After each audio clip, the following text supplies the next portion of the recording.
Welcome back to Joey Movie Clips. Today, I bring you a 2013 Spanish TV series titled El Tiempo, Entre, Costuras. Spoilers ahead. Watch out and take care. She really understood the hearts of women. To keep the female guest, she hesitated and said, "This dress, forget it, it's quite good." This half sentence made the guest itch to know what was wrong with her dress. The old lady hesitated again. "You're in a hurry. We can solve this next time." Who could bear to wait? They decided to resolve it right then. The old lady played her cards well, saying the issue was with the dress's neckline. It should be wide, revealing your sexy collarbone. This way it's more generous and elegant. Looking at herself in the mirror, Mrs. Braun said, "My collarbone is indeed sexy. Everyone says so." Thus Mrs. Braun was detained. Meanwhile, at her home, Logan finally opened the safe. Just as he got the IOU and passports, Mr. Braun came back. Sensing something was wrong, Mr. Braun took a gun from the drawer and walked towards the open window. Logan darted out from another window and ran crazily. Mrs. Braun was notified quickly and told to return home immediately as there was a robbery. In the moment Mrs. Braun was changing her clothes, Sira casually asked if the thief had been caught. The person did not inform her. Sira was anxious all morning until Logan finally returned, bringing her great joy. Having obtained the IOU and passports, Sira had an explanation for her friend Linda. Their friendship reached new heights. With these documents, Linda managed to get rid of her husband Peter. However, Logan was in trouble. During his escape, he ran into the apartment manager. The chief of police, who had long been suspicious of him, listened to the description and immediately showed a photo, which the manager recognized instantly. The chief subsequently began the arrest. Logan was nimble, jumping off the second floor to escape. He couldn't stay in Morocco any longer. Before leaving, he met with Sira. In this life-threatening mutual aid, they recognized each other. All love in the world needs to be tempered in events, and extreme mutual giving is needed to prove sincerity. Sira watched Logan leave with teary eyes. She wasn't sure if she would see this man in the future. When she saw this man, she wondered if she would still be able to choose him with love-filled eyes, as she did now. After all, time, a sharp tool, continuously shapes everyone's future. In a blink of an eye, 2 years passed. News of the end of the Spanish Civil War came over the radio. After the initial excitement, a question posed itself: should they leave here and go back to Spain? Back to Madrid? Shira's mother suggested they stay. "It's nice here." The two laughed together, deciding to settle down here. Just then, Linda arrived. She was leaving. She had to go to Spain with Juan. Before leaving, she held a grand farewell dinner. Though it was a promotion, leaving a familiar environment for a new one was always unsettling. Juan had Linda pick a stone at random. If it was white, he would decline the appointment and stay here. Linda couldn't let Juan's future to be decided so flippantly, so she urged him to accept the appointment. But after Juan left, she picked a stone herself. Unfortunately, it was white. A cloud of gloom lingered over Linda. When Sira came over, farewell sentiment also surged up. Linda burst into tears. Sira gave her a sewing box, and Linda gave Sira something as well, a photograph. In the photo was the gown that could only be worn for a night. She hoped this beauty would be remembered forever, as that was the moment when their friendship began. Hearing this, Sira cried. Accidentally glancing at the carpet on the floor, she sighed. "What a shame, such a beautiful carpet, and you can't take it with you." In the days that followed, Sira and Linda kept in constant contact. Sira, who didn't understand the situation, often needed her neighbor Felix to help interpret. But the more she interpreted, the more frightened she became. One was close to the British, but Franco, the leader of Spain, seemed to be close to the Germans. In the power struggle, one was in danger. Linda was burning with worry. Soon after, Linda surprisingly returned to Morocco and secretly met with Sira. It wasn't that she had abandoned Juan. She wanted to lend a hand to Juan.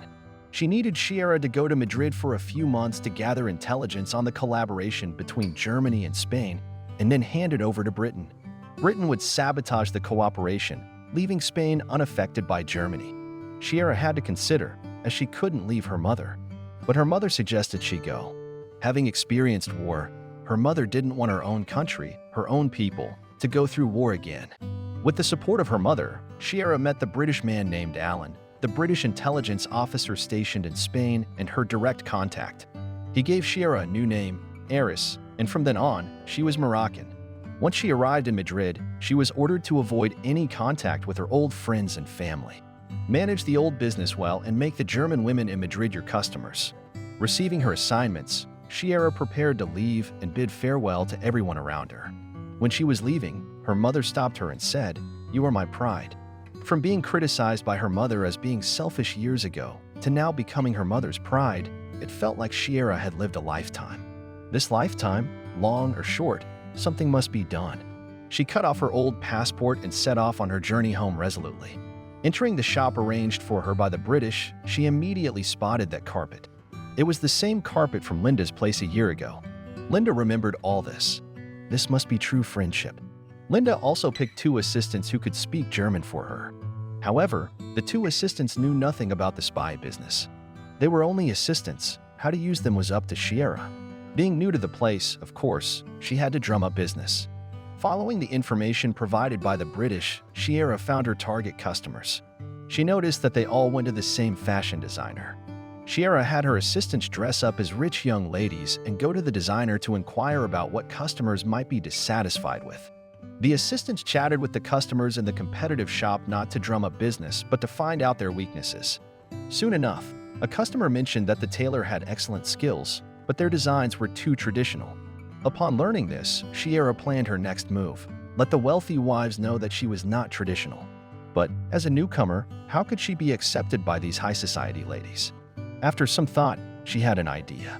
What the ladies wanted was not traditional, it was fashion. And where was the most fashionable place? Of course, it was Paris. What did Paris have? Fashion shows. Sira decided to organize a fashion show here. She sent out invitations to all the ladies in the city under the name of an international fashion designer. Indeed, many people came on the day. From then on, it was up to her ability. The models took turns on stage to show all designs that were dignified but a bit casual and offered more colors. This pleased those dignified ladies who always wore dark-colored clothes. After the show ended, a leading lady rushed to the back to place an order with Sira. This lady was Elsa, the secret lover of the German leader and also Sira's primary target customer. The 2 were chatting happily when the little assistant ran out. Elsa recognized them at once. "Aren't you 2 the rich young ladies who had a conversation with me a while ago?" Amid the incredibly tense atmosphere, Sira laughed and said, "You can blame me for this. As a newcomer to Spain, I need to know about my competitors, right?" Elsa laughed as well. She liked Sira's style. It was acceptable to use some tricks in business. After Elsa left, other ladies immediately stepped forward. The next day, customers started to come to Sira's tailor shop, all of whom were German nobles. Sira, who wasn't proficient in German, asked her assistants to write down every word the customers said.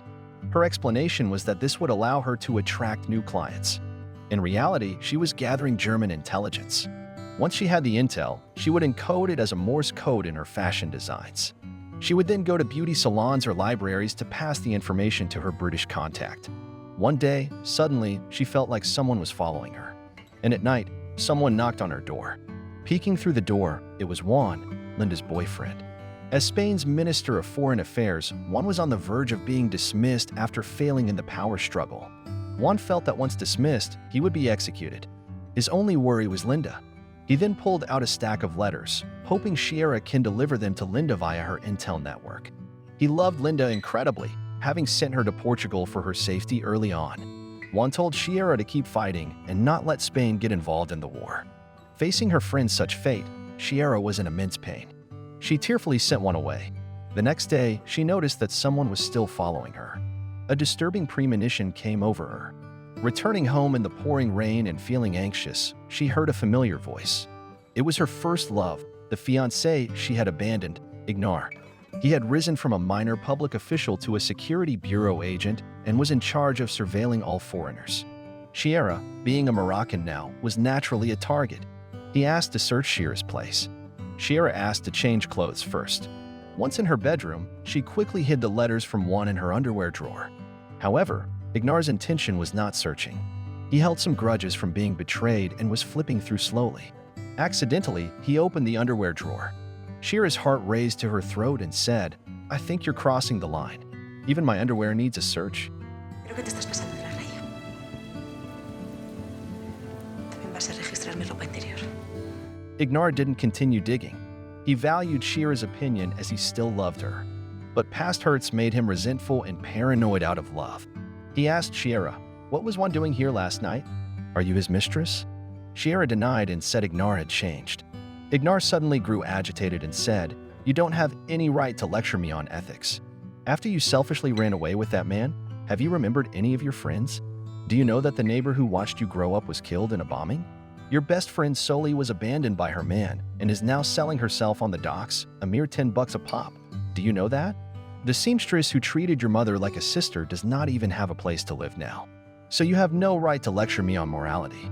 You are way more heartless than I am." After Ignar left, Sira could do nothing but collapse to the ground. The next day, she broke a cardinal rule of being a spy. She visited the slums where she had once lived. This was the place that shaped her body and soul. During her younger years, she despised it immensely, constantly thinking of escaping. In the end, she even fell out with her family but left, experienced, and matured regardless. Whether her life was good or bad, rich or poor, upon returning, she couldn't help but feel touched and smile. This place was filled with the most sincere affection, friendship, and love. It echoed with warm, gentle, and intense sounds of growth. Even though she underwent profound changes, this land of her hometown still retained the most innocent and affectionate part of her spiritual core. It is composed of those familiar people from her hometown. Therefore, Sira made a decision. She requested from her superior that as orders were increasing, she needed skilled helpers. The superior said hiring was okay, but not to hire British people. Also, she should not make contact with any British person. Otherwise, the Germans would grow suspicious. With permission to hire, Sira thought of helping her former boss, who treated her like a daughter and regarded her mother as a sister. Nervously, she knocked on the door of an apartment.